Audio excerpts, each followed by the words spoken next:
El humanismo. El humanismo. Leemos Daniel capítulo 2, versículo 31-35. Este pasaje es en el contexto de la interpretación del profeta Daniel al rey de Babilonia en cuanto a un sueño que él había tenido. Y dice así: en su sueño su majestad veía una estatua enorme, de tamaño impresionante y de aspecto asombroso. La cabeza de la estatua era de oro puro, el pecho y los brazos eran de plata, el vientre y los muslos eran de bronce, y las piernas eran de hierro, lo mismo que la mitad de los pies, en tanto que la otra mitad era de barro cocido. De pronto, mientras usted contemplaba la estatua, una roca fue cortada, pero no por manos humanas. Esta golpeó e hizo pedazos los pies de hierro y barro de la estatua. Con ellos se hicieron añicos el hierro y el barro, junto con el bronce, la plata y el oro, que se volvieron como paja en la era del verano. El viento los barrió sin dejar rastro, pero la roca que golpeó la estatua se convirtió en una montaña enorme que llenaba toda la tierra. Quisiera enfocar ahora mismo los pies de la estatua, que en parte eran de hierro y parte de barro. Los pies de una persona sostienen toda la persona. Todo lo que la persona es y hace está sostenida por sus pies.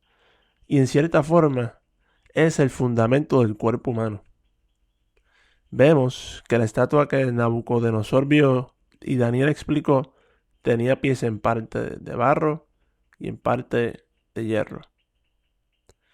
El barro es una mezcla de agua y tierra. La Biblia claramente establece que el hombre fue formado de la tierra. De la tierra vino y a la tierra volverá. Esto está escrito en Génesis capítulo 2 y 3. Primera de Corintios capítulo 15 versículo 47 dice: el primer hombre era de polvo de la tierra, el segundo hombre del cielo. Cierro cita. Este texto nos dice que Adán y por extensión la humanidad tienen un origen terrenal. Esto implica también que la humanidad que es descendiente de Adán tiene una naturaleza terrenal. Dice Juan capítulo 3 versículo 31, citamos: el que viene de arriba está por encima de todos. El que es de la tierra es terrenal y de lo terrenal habla. Cerramos cita.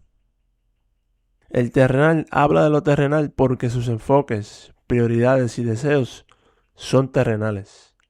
De lo que se habla es lo que abunda en el corazón. El humanismo no es solo una filosofía terrenal, sino que es una condición del corazón humano natural. Y cuando digo corazón me refiero a una naturaleza, lo que el hombre es en sí mismo.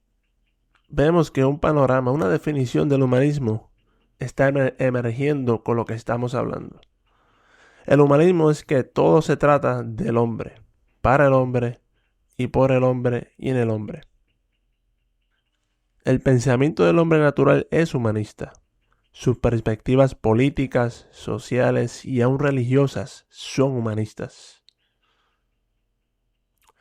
Es interesante que a pesar de que este pensamiento hombrecentrista siempre ha estado presente en el corazón humano, no es hasta la última sección de la estatua mencionada en Daniel capítulo 2 que vemos el barro aparecer.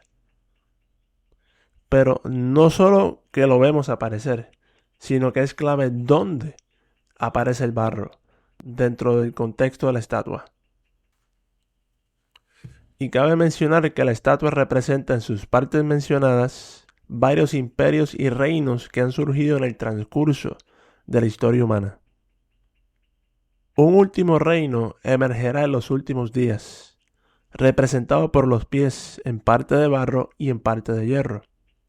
Este enfoque de tierra, de barro, que representa la naturaleza terrenal del hombre, y su pensamiento humanista se hará pronunciado y visible en los últimos días. Tiempos que con toda probabilidad estamos viviendo. El hecho de que el barro aparece en los pies de la estatua nos dice que el fundamento humanista siempre ha sostenido el resto de la estatua, es decir, sus imperios y reinos, desde el inicio de la estatua. Para evidenciar esto que estamos hablando, vamos primero a Daniel capítulo 2, versículo 38. Daniel, en la explicación del simbolismo de la estatua, le dice a Nabucodonosor: usted es la cabeza de oro de la estatua. La cabeza representa pensamiento y mente.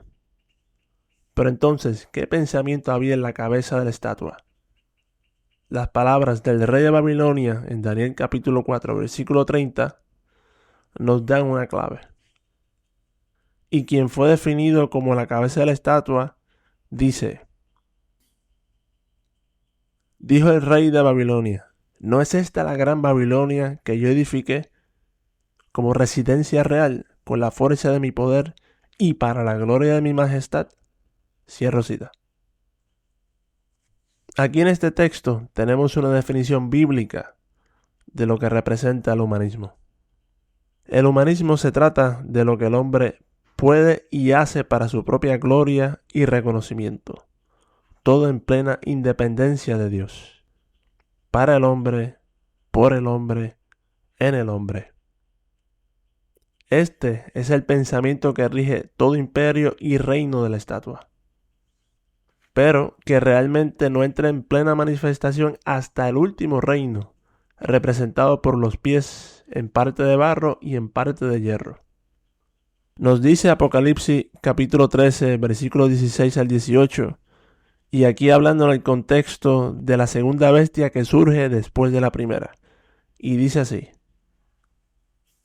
además logró que a todos, grandes y pequeños, ricos y pobres, libres y esclavos, se le pusiera una marca en la mano derecha o en la frente, para que nadie pudiera comprar ni vender, a menos que llevara la marca que es el nombre de la bestia o el número de ese nombre.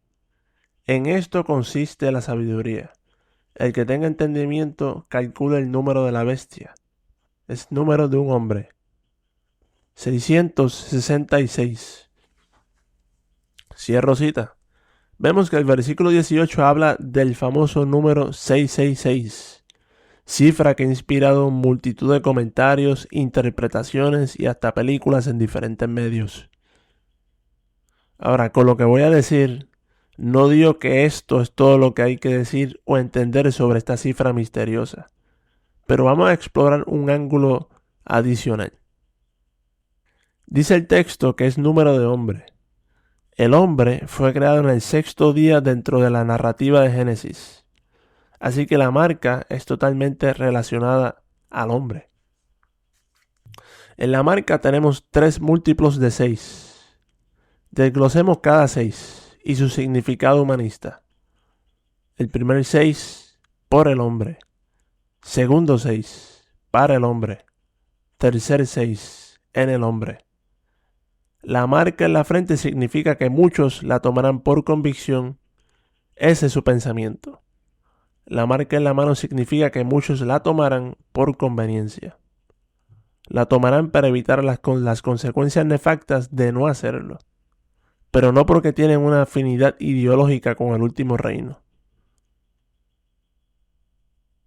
Interesantemente vemos que el versículo 17 menciona la marca en la mano primero antes que en la frente. Parece un detalle insignificante, pero no hay nada insignificante o por casualidad en la palabra de Dios. Mientras que no puedo decirlo categóricamente, personalmente creo que la mayoría de los que tomen la marca en aquellos días lo harán por conveniencia. La restricción de ser separados del sistema económico, además de otras consecuencias, llevará a muchos a ser marcados en la mano, es decir, por conveniencia. Y lo que se hace por conveniencia se hace por beneficio propio. Dice de Filipenses, capítulo 2, versículos 20 al 22, y aquí está hablando del carácter de Timoteo, discípulo y colaborador cercano del apóstol Pablo, y cito: espero en el Señor enviarles pronto a Timoteo, para que yo también cobre ánimo a recibir noticias de ustedes. Nadie como él se preocupa de veras por el bienestar de ustedes, pues todos los demás buscan sus propios intereses y no los de Jesucristo. Cierro cita. La marca de la bestia revelará el carácter, la naturaleza del portador de la marca. Una naturaleza con un enfoque terrenal. Y el enfoque terrenal es el bienestar propio. El humanismo no busca lo justo, verdadero y recto, no. Busca el bienestar del hombre, aunque eso implique redefinir los conceptos bíblicos de justicia y verdad para facilitar el bienestar del hombre. El bienestar del hombre, o simplemente sentirse bien consigo mismo, es el fin de todas las cosas en el humanismo. Lo demás son medios a ese fin. Y alguien pudiera preguntar, ¿qué de malo tiene la búsqueda del bienestar del hombre? ¿Acaso Dios no busca el bienestar del hombre? Son preguntas que deben ser contestadas. Y creo que es importantísimo definir lo que es el bienestar del hombre desde la perspectiva de Dios. La definición correcta es fundamental para contestar correctamente. Desde la perspectiva divina, el bienestar del hombre está en profunda conexión con el propósito de creación del hombre.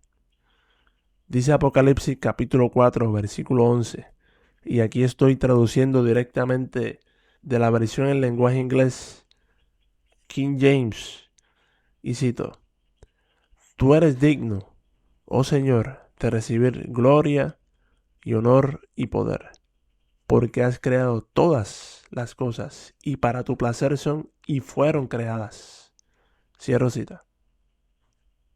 Vemos que todas las cosas fueron creadas para el placer de Dios y su placer es glorificarse en nosotros y a través de nosotros. Y glorificarse es visibilizar su naturaleza y obra en nosotros y a través de nosotros. Conocerlo y darlo a conocer en carácter y obra. Dice Isaías, capítulo 43, versículo 7, y cito: Todos los llamados de mi nombre, para gloria mía los he creado, los formé y los hice. Cierro cita. También nos dice Efesios capítulo 1, versículo 18, que los santos de Dios son su herencia y riqueza de gloria. También nos indica 1 Corintios capítulo 10, versículo 31, que todo se haga para la gloria de Dios, para visibilizar a Dios. Cuando glorificamos a Dios, visibilizamos a Dios. Y para visibilizar a Dios, dependemos de los recursos del Espíritu de Dios en nosotros. Por tanto, Dios en nosotros y a través de nosotros, dándose a conocer. Por tanto, el bienestar del hombre está en nexo, en unión con su propósito de conocer y dar a conocer a Dios. En una relación con Dios, conoce a Dios. En su servicio con Dios, da a conocer a Dios. Y todo en dependencia de Dios. En esto, el hombre alcanza plenitud, propósito, armonía y satisfacción, como bendición y consecuencia. En contraste, el humanismo busca el bienestar del hombre en independencia de Dios. Y la independencia de Dios lleva a la centralidad del hombre mismo. Dios es desplazado de enfoque por el bienestar del hombre como meta suprema. Cuando el bienestar del hombre es la razón de ser, la verdad es doblegada a hacer lo que el hombre necesita que sea para que él se sienta bien. Si algo se siente bien, eso es bueno. Y si algo se siente mal, eso es malo. La pregunta principal en el humanismo es no si algo es objetivamente malo o bueno, es si se siente bien y agrada al hombre. Nos dice 2 Corintios capítulo 11, versículo 3, cito: Pero me temo que así como la serpiente engañó a Eva con su astucia, así también los sentidos de ustedes sean de alguna manera apartados de la sincera fidelidad a Cristo. Cierro cita. ¿Cómo la serpiente engañó astutamente a Eva? A través de los sentidos. Vayamos un momento a Génesis capítulo 3, versículo 1 al 6. Y dice: la serpiente era más astuta que todos los animales del campo que Dios el Señor había hecho. Así que preguntó a la mujer: ¿con que Dios les dijo que no comieran de ningún árbol del jardín? Podemos comer del fruto de todos los árboles, respondió la mujer. Pero en cuanto al fruto del árbol que está en el medio, en el centro del jardín, Dios nos ha dicho: no coman de ese árbol ni lo toquen, de lo contrario morirán. Pero la serpiente dijo a la mujer: no es cierto, no van a morir. Dios sabe muy bien que cuando coman de ese árbol, se le abrirán los ojos y llegarán a ser como Dios, conocedores del bien y del mal. La mujer vio que el fruto del árbol era bueno para comer y que era atractivo a la vista y era deseable para adquirir sabiduría. Así que tomó de su fruto y comió. Luego dio a su esposo, que estaba con ella, y él también comió. Cierro cita. Dice el texto que Eva vio el fruto del árbol del conocimiento del bien y del mal como bueno, atractivo y deseable. Y aunque el texto no dice claramente, pero probablemente también sabía muy bien, le supo tan bueno que compartió la fruta con su esposo Adán. La serpiente engañó a la mujer con algo que parecía bueno y agradable a los sentidos de la mujer. En el versículo de Génesis capítulo 3, versículo 4, la serpiente le dice a la mujer que puede ser como Dios, conociendo bien y mal. ¿Qué quiso decir la serpiente con esa aseveración? Le está diciendo que ellos, refiriéndose a Adán y Eva, pueden ser independientes como Dios, teniendo la capacidad de, en esa dependencia, ellos mismos definir lo que está bien y lo que está mal. La serpiente les dijo en esencia: ustedes, bajo su propio criterio, pueden determinar qué está bien o mal sin Dios. Y precisamente esto es lo que el humanismo pretende. Que el hombre mismo, en su independencia, busque establecer qué es bueno y malo, le conviene o no le conviene conforme a su propio criterio. Dice el Evangelio de Juan, capítulo 8, versículo 16, y aquí está citando las palabras de Jesucristo, y él dijo: pero si yo juzgo, mi juicio es verdadero, porque no soy yo solo, sino yo y el Padre que me envió. Cierro la cita. El fundamento del verdadero juicio, de la evaluación justa, es Dios mismo. Jesús nunca evaluó o juzgó algo en independencia del Padre. Por eso sus evaluaciones siempre eran correctas y justas. Dios no creó a Adán y Eva para tomar decisiones, realizar evaluaciones y determinar su mejor proceder en independencia. Y cuando digo en independencia, me refiero a funcionar y decidir sin involucrar a Dios. Dice Colosenses capítulo 1, versículo 16, porque en Él, hablando de Cristo, fueron creadas todas las cosas. Cierro cita. ¿Qué significa eso? Significa que todo fue creado en Él para depender continuamente de Él, es decir, de Cristo mismo. ¿Por qué? Porque todo lo que depende de Cristo está en relación y sujeción a Dios. Y todo lo que está fuera de dependencia de Cristo no está en relación y sujeción a Dios. Cuando Adán y Eva tomaron la decisión de comer el fruto del árbol de la ciencia del bien y el mal, tomaron la decisión de procurar algo en independencia de Dios. Y al procurar algo en independencia de Dios, estaban actuando fuera del gobierno de Dios y especialmente fuera de una relación con Dios. Implícitamente rechazaron el gobierno de Dios, que es rebeldía, y también rechazaron una relación con Dios, que es desprecio a Dios. ¿Y cuál fue el resultado? Maldición de todo lo que tenían a su cargo y de ellos mismos también. Adán y Eva introdujeron desorden y caos al actuar independientemente de Dios, en busca de un bienestar personal fuera de la voluntad de Dios. ¿Tenía Dios el bienestar de Adán y Eva en mente? Por supuesto que sí. El lugar donde Dios los colocó se llamaba Edén. Y Edén en sus significados hebreos significa placer y deleite.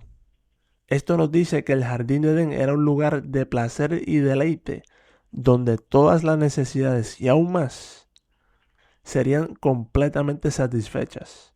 Nada les faltaría a ellos y a sus descendientes.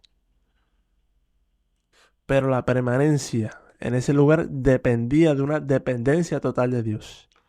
Cada día que Adán y Eva no comieron del árbol del conocimiento del bien y el mal, estaban afirmando su dependencia de Dios y rechazando actuar en independencia de Dios. Esa dependencia daba acceso al árbol de la vida. ¿Y qué era el árbol de la vida en un sentido figurado? Era símbolo de permanecer en relación con Dios. Por eso, cuando Adán y Eva pecaron, se cerró el camino al árbol de la vida. Es decir, quedaron fuera de una relación con Dios. Y todo lo que está fuera de relación con Dios está fuera de sujeción a Dios. Y todo lo que está fuera de sujeción a Dios está en maldición, desorden y caos. ¿Qué nos está indicando la Escritura con todo esto? Que la búsqueda del bien humano en independencia de Dios, como pretende el humanismo, nos llevará a mayor maldición, caos y desorden en el hombre y sus instituciones. Podemos decir confiadamente que fuera de Cristo no existe ningún bien. Todo lo procurado en independencia de Él y fuera de Él, tarde o temprano nos llevará al desorden y a una mayor corrupción de nuestras vidas. Por eso nos dice el Salmo 73:28, y cito: pero para mí, estar cerca de Dios es mi bien. En Dios el Señor he puesto mi refugio para contar todas sus obras. Cierro cita. ¿Dónde está el bien del hombre? En estar cerca de Dios. ¿Y cuándo estamos más cerca de Dios? Cuando dependemos de Él. Y cuando dependemos de Él, nos relacionamos con Él. Es dentro del contexto relacional que lo conocemos. Y conociendo a Dios es que el hombre se encamina al cumplimiento de su diseño, que es glorificarlo a través de su vida.